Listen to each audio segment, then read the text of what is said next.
देवर जी, आपकी हिम्मत कैसे हुई मेरे पति के पर्स में से पैसे चुराने की? दीदी, आपने मेरे पति पे हाथ कैसे उठाया? अरे चोर है तुम्हारा पति। और क्या जरूरत थी मेरे पति के पर्स में से पैसे चुराने की?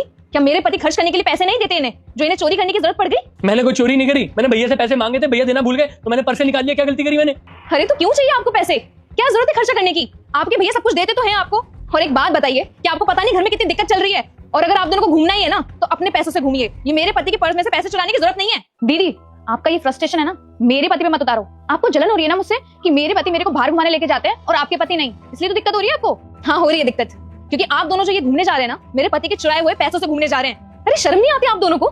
मेरे पति इतनी मेहनत से पैसे कमाते हैं और आप दोनों उन पैसों को ऐसे अय्याशियों में खर्च कर रहे हैं। देखिए भाभी, मेरी बीवी से ना संभल कर बात करिएगा। आप चाहे मुझे जितना मर्जी उल्टा सीधा बोल लीजिए, मैं सह लूंगा, लेकिन मेरी बीवी से फालतू बकवास में सहूंगा नहीं। आई समझ? चोरी मैंने करी है ना, तो मेरे को बोलो, आप उसको क्या कह रहे हो? ऐसा है ना, ये उंगली नीचे रख के बात करो। अभी तो एक थप्पड़ मारा है, दूसरा थप्पड़ ही मार सकती हूँ, समझे? देखो भैया, आप देखो, खड़े होकर बस देखते रहना, ये तमाशा, कुछ बोलना मत। आप बताते क्यों नहीं हो भाभी को? ये सब नया नहीं है, शादी से पहले भी मैं आपके वॉलेट से ऐसे बिना पूछे पैसे निकाल लेता था। अब क्या हुआ, भाभी के आने के बाद चीजें बदल गई क्या हमारे बीच में? आज तक घर में कभी किसी ने मेरे ऊपर हाथ नहीं उठाया, और ये कल की आई औरत मेरे ऊपर हाथ उठाएगी? सारी बात पैसों की है ना। अभी वापस करता हूँ मैं पैसे इनके। पैसे लो आप। ए जी, बहुत हो गई है बेइज्जती। एक काम करते हैं, अलग हो जाते हैं, बंटवारा कर लेते हैं, अपना हिस्सा अपने नाम करवा लेते हैं। अगर इनके हिसाब से जिए तो हम तो मर जाएंगे। देख रहे हैं आप इन्हें, 4 दिन हुए नहीं घर में आए हुए, और अभी से इन्हें अलग से हिस्सा चाहिए। अरे चुप करो तुम। और वैसे भी घर में छोटी मोटी बातें होती रहती हैं, इसमें अलग होने वाली कौन सी बात है? और उज्जवल, तू सिमी को लेके जा। नहीं, अब मुझे कहीं जाना ही नहीं है भैया, अब मैं घर में ही रहूंगा। चलो तुम अंदर चलो, ये पकड़ो अपनी बाइक की चाबी, कहीं बाइक के लिए भी ताना मार दो तुम मुझे। तेरा बड़ा भाई बोल रहा है ना, चुपचाप जा। तूने आज तक मेरी बात टाली है जो अब टालेगा? सिमी, जाओ उज्जवल के साथ। आपकी बात नहीं टाली आज तक मैंने, आपके सम्मान की वजह से जा रहा हूँ। और इनको समझा दो, 2 भाइयों के बीच में बोलती दिख ना जाए मुझे।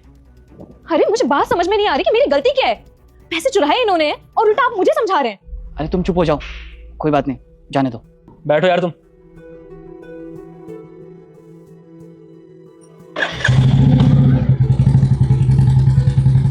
तुम चलो अंदर। ये लो, गुस्सा थूक दो और कॉफी पियो। मैंने कुछ गलत बोला क्या रुस्तम?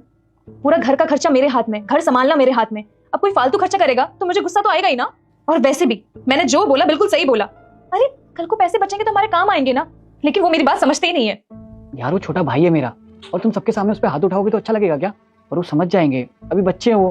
गंदी गंदी वीडियोस को सब लाइक करते हैं और मुझे कोई लाइक सब्सक्राइब नहीं करता है। हाँ तो थप्पड़ मार दिया तो क्या हो गया, मेरे बच्चे की तरह है वो। पार्ट 1 ख़त्म हो चुका है, पार्ट 2 के लिए सब्सक्राइब कर दो, पार्ट 2 कमेंट कर दो, लाइक कर दो वीडियो को।